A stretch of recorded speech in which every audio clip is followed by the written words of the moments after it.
Price action trading పై Ashok Devanampriya conduct చేసే webinar కోసం ఈ నెంబర్ కి కాల్ చేయండి. నమస్తే, వెల్కమ్ టు సుమన్ టీవీ. నేను విష్ణు. ప్రస్తుతంతో పాటు సర్టిఫైడ్ ఫైనాన్షియల్ ప్లానర్ మాధవిరెడ్డి గారు ఉన్నారు. వారితో మాట్లాడదాం. నమస్తే మాధవిరెడ్డి గారు. నమస్తే అండి. మాధవిరెడ్డి గారు, గత 4-5 రోజుల నుంచి ఎక్కడ చూసినా వార్తల్లో కానీ వార్తా కథనాల్లో కానీ ఈ పెట్రో డాలర్ అంశం గురించే పెద్ద ఎత్తున ప్రస్తావిస్తున్నారు. ఏంటి అసలు ఈ పెట్రో డాలర్ అంటే, ఈ పెట్రో డాలర్ ఒప్పందం అంటే ఏంటి, ఇది ముగిసింది అన్నట్లుగా కూడా వార్తలు వస్తున్నాయి. ఏంటి అసలు కంప్లీట్ దీనికి సంబంధించిన కంప్లీట్ సినారియో గురించి మన ప్రేక్షకులకు తెలియజేయగలరు?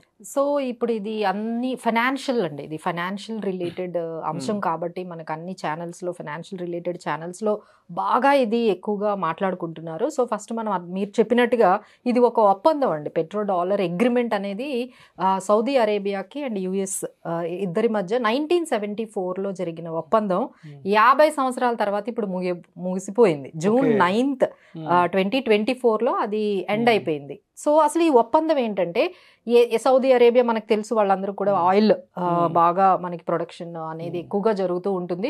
సో ఆయిల్ ప్రొడ్యూస్ చేసే ఈ కంట్రీస్ అన్నీ కూడా ఈ ఆయిల్ని యుఎస్ డాలర్స్లోని ఎక్స్పోర్ట్ చేసుకునేటట్టుగా ఒప్పందం కుదుర్చుకున్నారు. సో వాళ్ళు ఇంకా అన్ని ఆ ట్రేడ్ అంతా కూడా వాళ్ళ యుఎస్ డాలర్స్లోనే జరుగుతూ ఉంటుంది. ఆ తర్వాత ఈ బైలాటరల్గా వాళ్ళు కొంచెం సపోర్ట్ కూడా, ఏదైనా మిలిటరీ సపోర్ట్ కానీ ఏదైనా అవసరమైనప్పుడు ఇస్తాము అని ఈ విధంగా వాళ్ళు ఒక అగ్రిమెంట్లోని వాళ్ళు ఒక 50 years ఉన్నారండి. సో వాళ్ళు ఏంటంటే ఇంకా మిగతా అంటే ట్రేడ్ అనేది మిగతా కరెన్సీలో చేయకూడదు. ఆ ఒప్పందం ప్రకారం వాళ్ళు ఏదైతే ఈ ఆయిల్ ఉందో వాళ్ళకి సెల్ చేసేటప్పుడు ఓన్లీ యుఎస్ డాలర్స్లోనే సెల్ చేయాలి. సో ఇప్పుడు అది 50 years తర్వాత ఆ అగ్రిమెంట్ అనేది కంప్లీట్ అయ్యింది. సో కంప్లీట్ అయిన తర్వాత వాళ్ళు రెన్యూ చేయట్లేదు అగ్రిమెంట్ని అనేసి వాళ్ళు అనుకుంటున్నారు. బట్ ఇది ఎంతవరకు నిజం అనేది అఫీషియల్గా అయితే రాలేదండి. బట్ దాని ఇంపాక్ట్ అయితే చాలానే మనకు కనిపిస్తుంది. ఇప్పుడు వాళ్ళ ఉద్దేశం ఏంటంటే, we can sell the oil to any country. అంటే మన ఇండియన్ కరెన్సీలో మనకి ఇవ్వచ్చు, రష్యాకి ఇవ్వచ్చు, లేదు అంటే చైనీస్ వాళ్ళకి కూడా యోన్లో తీసుకోవచ్చు. అంటే now there is no restriction to sell the oil only in US dollar. మేము ఏ కరెన్సీలోనైనా మేము అమ్ముకుంటాము. సో దానివల్ల ఏమవుతుంది అంటే, మనం అనుకున్నట్లుగా ఈ డాలర్కి డీడాలరైజేషన్ అనేది ఎప్పటి నుంచో నడుస్తుందండి. ప్రపంచవ్యాప్తంగా ఈ డాలర్కున్న ఇంత డిమాండ్ అనేది మనం కొంచెం తగ్గించాలి, మిగతా కరెన్సీస్కి కూడా అంత ఇవ్వాలని ఈ డీడాలరైజేషన్ అనే కాన్సెప్ట్ అయితే ఎప్పటి నుంచో వెళ్తుంది. ఎందుకంటే యుఎస్ ఎకానమీ అంత స్టేబుల్ కాదు. సో డాలర్ని కూడా మనం అంత ఇంపార్టెన్స్, అంత ట్రేడబుల్గా మనము ఇన్వెస్ట్ చేయడం కూడా అంత మంచిది కాదని అంతా కూడా మనకి నడుస్తుంది. సో ఈ నేపథ్యంలో మనకి ఈ న్యూస్ రావడం అనేది చాలా ఇంపార్టెన్స్ అనేది ఇస్తున్నారు. సో దీనివల్ల ఏం జరుగుతుంది, ఇంపాక్ట్ వల్ల ఏం జరుగుతుంది అంటే, మనకి డాలర్ అనేది డిమాండ్ తగ్గుతుంది.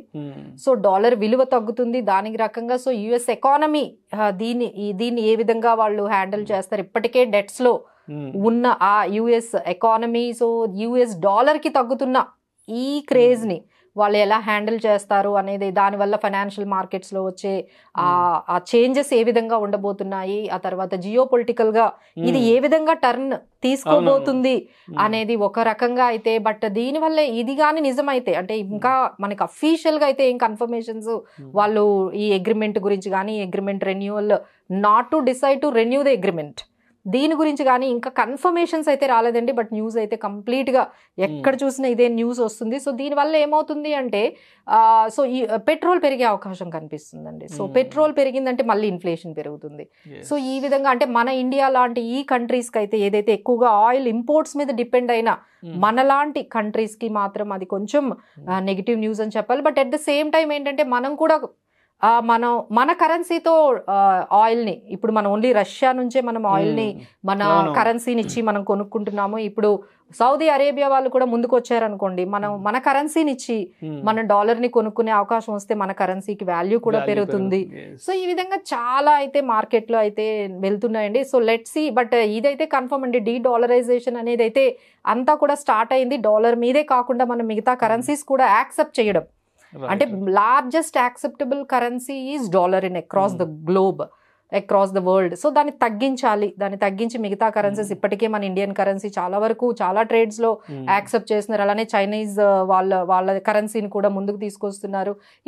ఇలా మనకి ఈ విధంగా దీనికి ఇంత ఇంపార్టెన్స్ అనేది వచ్చిందండి.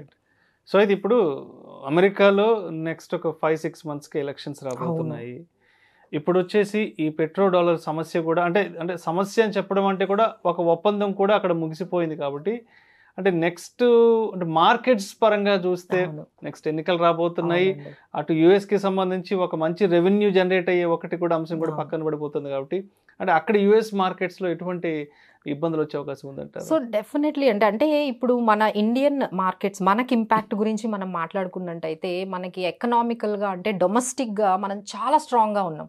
సో మన G7 సమ్మిట్లో కూడా మొత్తం entire G7 countries GDPs only 2% below ఉంటే మన ఇండియా ఒక్కటే 7.2% జీడిపితో ఉండడం అనేది మనకి చాలా ప్రౌడ్ మూమెంట్ అని మనం చెప్పొచ్చు. సో మనం ఎంతైనా మనం స్ట్రాంగ్గా ఓన్లీ డొమెస్టిక్గా ఉన్నామండి. బట్ గ్లోబల్ ఇంపాక్ట్ ఇలాంటి పెట్రో డాలర్ అగ్రిమెంట్స్ కానీ లేకపోతే యుఎస్లో జరిగిన ఎలక్షన్స్ ఇంపాక్ట్ కానీ మన గ్లోబల్గా వచ్చే ఈ చేంజెస్ కానీ మన మీద అయితే డెఫినెట్గా కొంతవరకు అయితే మాత్రం చాలా వరకు అంటే కొన్ని రోజుల వరకు కూడా ఇంపాక్ట్ అయితే ఉంటుంది. So we need to go on with this kind of ఈ పర్టికులర్ ఏదైతే మనకి యుఎస్కి సంబంధించిన ఏదైనా న్యూస్ అయితే డెఫినెట్గా మన ఇండియన్ మార్కెట్స్కి అయితే ఇంపాక్ట్ అయితే ఉంటుంది. కాబట్టి we should follow all these things before continuing with our పోర్ట్ఫోలియోస్తో మనం మేనేజ్ చేసుకునేటప్పుడు దాన్ని కూడా ఆ ఇన్ఫర్మేషన్ని ఆ యుఎస్ ఎకానమీ యుఎస్ లో జరుగుతున్న ఈ ఎలక్షన్స్ని కూడా కొంచెం మనము అబ్జర్వ్ చేసుకుంటూ వెళ్తే మంచిదండి. Definitely will have an impact.